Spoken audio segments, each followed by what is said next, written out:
Samtang pamasahe sa fiber boats nga nagabiyahe Iloilo-Guimaras, may tubtob na 10 ka pesos nga discount. Programa, hugot nga i-monitor sa Marina 6. Ini ang gintutukan ni Kim Salinas.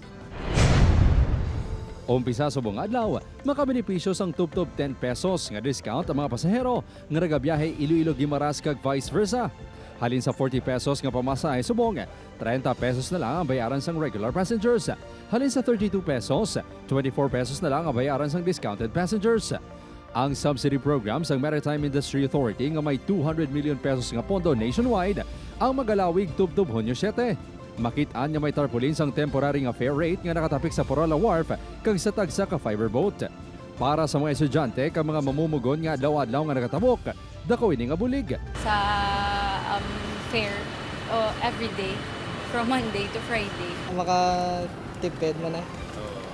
Kag para sa bala. Sa idalom sang programa, kinahanglan magpasa ang mga boat operator sa manifesto nga iga-verify sang Coast Guard. Diri mahibaloan kung pila ang balor nga iga-subsidize sang marina. Buligan naton passengers kay bala naton nga pag fuel crisis.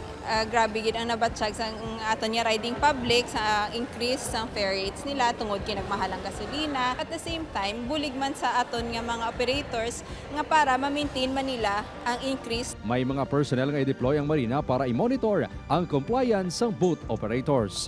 Hindi pwede nga mabutang-butang kada iya kay kada kuha mo sang ticket, mamanifesto ka. Upod Caramel Porquia, Kim Salinas, 1 Western Visayas.